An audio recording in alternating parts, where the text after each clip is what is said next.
नमस्कार दोस्तों, मैं Mahendra Kumar science and technology classes में एक बार फिर से स्वागत करता हूं।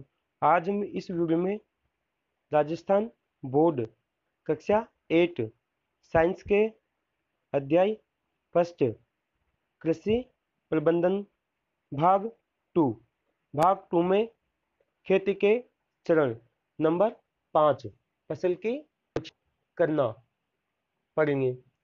दोस्तों, फसल की सुरक्षा किस प्रकार से की जानी चाहिए।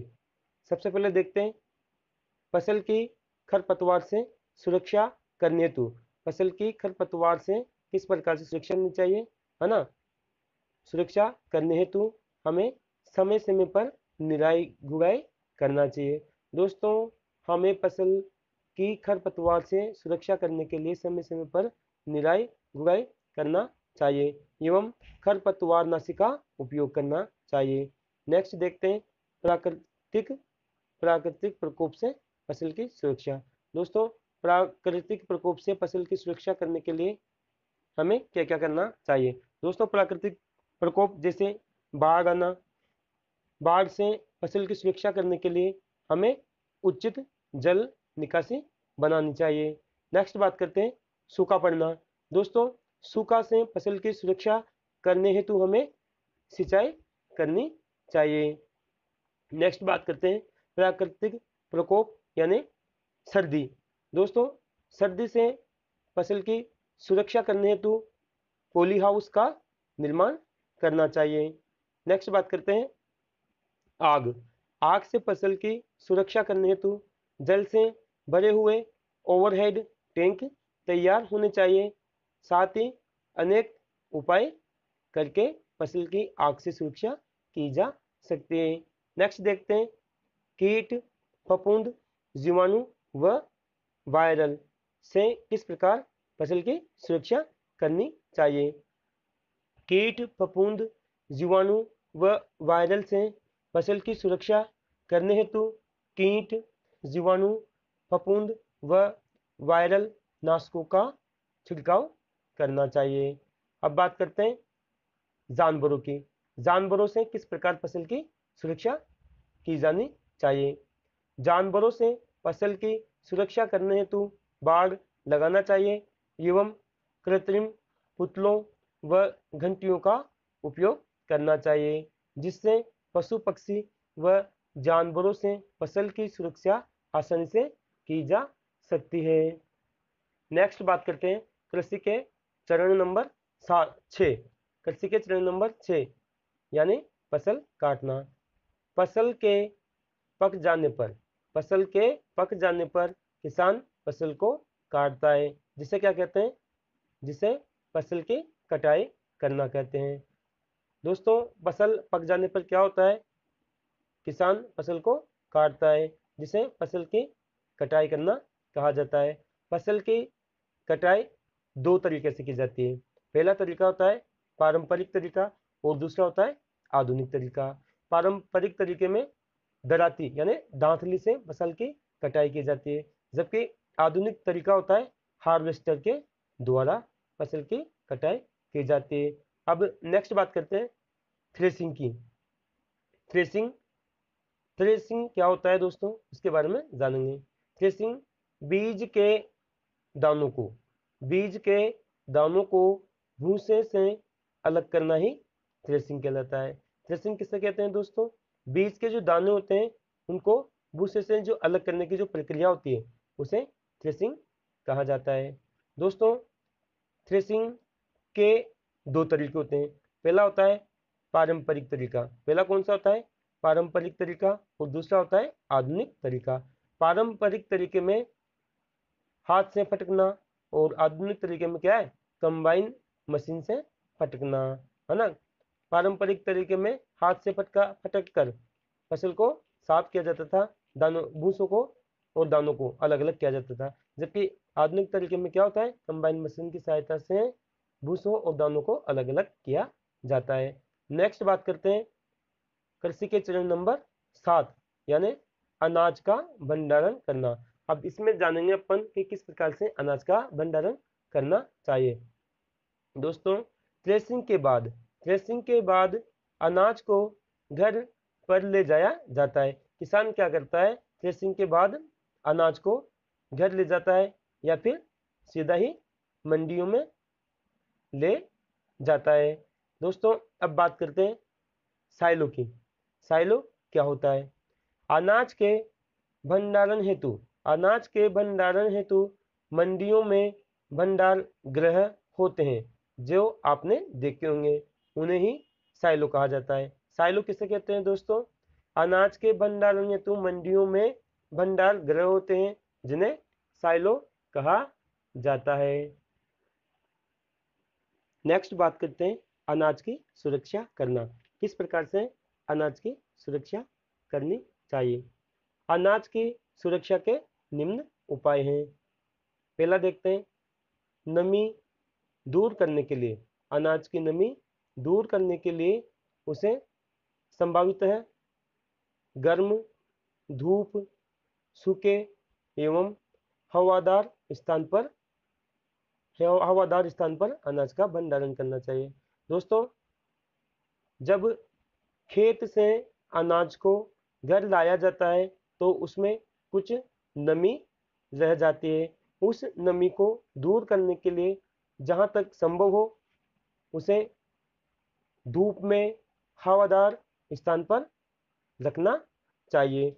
नेक्स्ट बात करते हैं अनाज की कीट, चूहे व सूक्ष्म जीवों से अनाज की सुरक्षा करने हेतु अनाज में सल्फर की गोलियां, नीम के पत्ते आदि मिलानी चाहिए ताकि इनकी दुर्गंध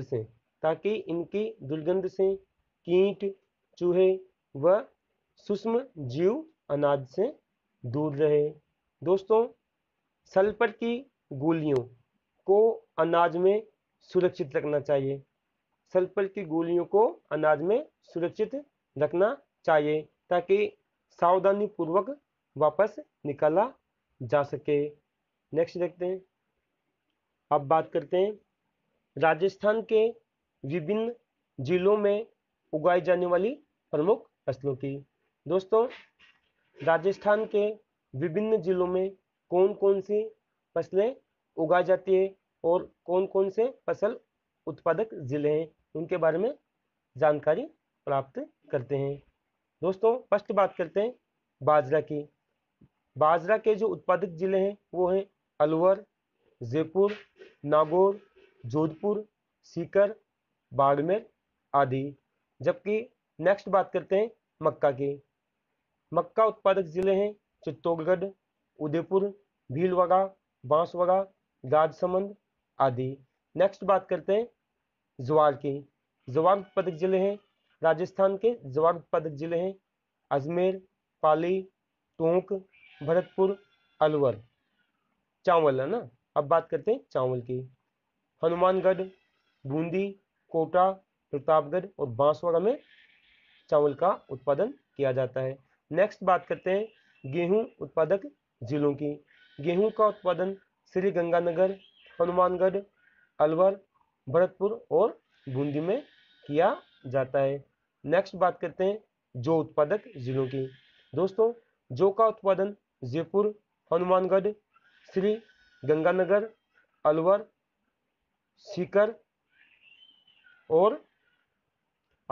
सीकर में होता है। अब नेक्स्ट बात करते हैं मोठ उत्पादक जिले की। राजस्थान के मोठ उत्पादक जिलों की। दोस्तों राजस्थान में मोठ उत्पादक जिले हैं चूरू, बीकानेर, नागौर और जोधपुर। अगला देखते हैं चना उत्पादक जिले। हनुमानगढ़, श्री गंगानगर, बीकानेर, झुंझुनू आदि। मूंग उत्पादक जिले नागौर, जोधपुर, झालोर, जयपुर, बाड़मेर आदि। नेक्स्ट चंवला उत्पादक जिले। राजस्थान के चंवला उत्पादक जिले जैसे सीकर, नागौर, झुंझुनू आदि। अब देखते हैं राजस्थान के हर उत्पादक जिले कौन कौन से हैं। जैसे उदयपुर, टोंक, जयपुर, इनमें अरहर का उत्पादन किया जाता है। अब नेक्स्ट मूंगफली। दोस्तों मूंगफली जिला उत्पादक है। मूंगफली का उत्पादन करने वाले जिले हैं बीकानेर, सीकर, चूरू और जयपुर। नेक्स्ट बात करते हैं सरसों की। सरसों का उत्पादन राजस्थान के श्री गंगानगर, भरतपुर और अलवर में किया जाता है। नेक्स्ट बात करते हैं तारामीरा की। दोस्तों तारामीरा का उत्पादन राजस्थान के श्री गंगानगर, झालोर, पाली, जयपुर आदि जिले करते हैं। नेक्स्ट बात करते हैं सोयाबीन की। सोयाबीन का उत्पादन झालावाड़, चित्तौड़गढ़, बारां आदि जिलों में किया जाता है। नेक्स्ट कपास। कपास का उत्पादन हनुमानगढ़, कोटा, बूंदी व श्री गंगानगर जिलों में होता है। अगली बात करते हैं जीरा की। दोस्तों जीरा का उत्पादन राजस्थान के झालोर, जोधपुर, बाड़मेर में किया जाता है। धनिया। धनिया का उत्पादन बारां, झालावाड़ और कोटा में किया जाता है। अब नेक्स्ट बात करते हैं राजस्थान के प्रमुख फल व सब्जी उत्पादक क्षेत्र। राजस्थान के प्रमुख फल व सब्जी उत्पादक क्षेत्र निम्न हैं। पहला देखते हैं संतरा। राजस्थान में संतरा उत्पादक जिला है झालावाड़। नींबू। नींबू का उत्पादन राजस्थान में धौलपुर में किया जाता है। अमरूद का उत्पादन सवाई माधोपुर में। मटर व टमाटर का उत्पादन राजस्थान के जयपुर में किया जाता है। बेर का उत्पादन जयपुर में। आंवले का उत्पादन जयपुर में। मतीस का उत्पादन टोंक में। मिर्ची का उत्पादन सवाई माधोपुर में किया जाता है। अदरक का उत्पादन उदयपुर में किया जाता है। लहसुन का उत्पादन कोटा में किया जाता है। माल्टा का उत्पादन श्री गंगानगर में किया जाता है। अंगूर का उत्पादन श्री गंगानगर में किया जाता है। ककड़ी का उत्पादन बीकानेर में होता है। खरबूजा का उत्पादन पाली जिले में होता है। आम का उत्पादन चित्तौड़गढ़ में होता है। सौंफ का उत्पादन सिरोही में होता है और अजवाइन का उत्पादन चित्तौड़गढ़ में होता है। अब नेक्स्ट देखते हैं प्याज का उत्पादन। प्याज का उत्पादन जोधपुर में होता है। केले का उत्पादन बांसवाड़ा में और मौसमी का उत्पादन श्री गंगानगर में किया जाता है। नेक्स्ट बात करते हैं फसल और पर्यावरण की। अधिक फसल उत्पादन के लिए पर्यावरण का स्वच्छ रहना आवश्यक है, जैसा कि हम सभी जानते हैं। अब देखते हैं पर्यावरण का संतुलन बनाए रखने में फसलों का योगदान। पर्यावरण का संतुलन बनाए रखने में फसलों का निम्न योगदान है। फर्स्ट, परिवेश में फसलों से पर्यावरण शुद्ध रहता है। दोस्तों फसलों के जो आसपास का परिवेश होता है, जो पर्यावरण होता है, वो क्या रहता है? शुद्ध रहता है।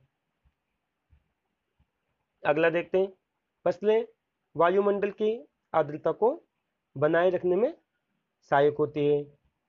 नेक्स्ट, ये ऑक्सीजन, कार्बन डाइऑक्साइड की मात्रा नियंत्रित एवं संतुलित बनाए रखने में उपयोगी होती है। दोस्तों फसलें ऑक्सीजन, कार्बन डाइऑक्साइड आदि की मात्रा को नियंत्रित एवं इनका संतुलन बनाए रखने में उपयोगी होती है। नेक्स्ट देखते हैं फसलें आसपास का वातावरण व तापमान नियंत्रित रखती है। अगला देखते हैं पांचवा देखते हैं फसलें आंधी, तूफान एवं बाढ़ से भूमि की ऊपरी उपजाऊ परत को बचाती है। फसलें क्या करती है दोस्तों?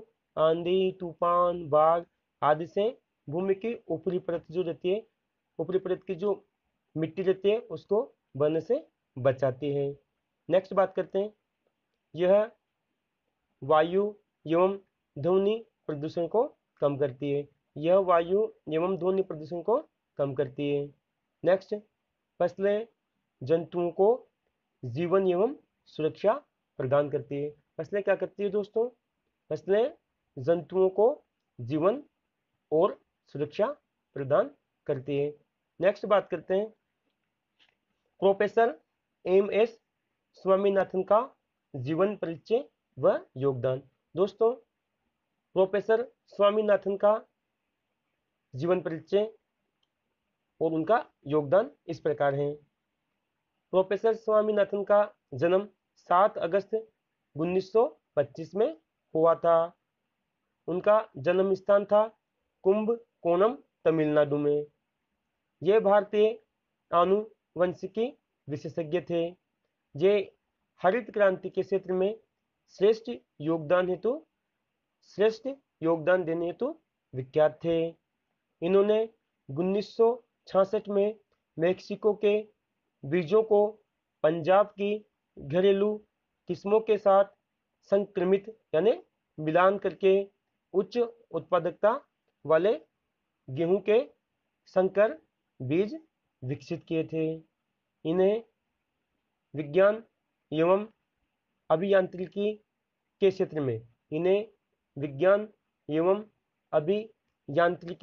के क्षेत्र में भारत सरकार के द्वारा सन 1967 में पद्म श्री व 1972 में पद्म भूषण और 1989 में पद्म विभूषण से नवाजा गया था।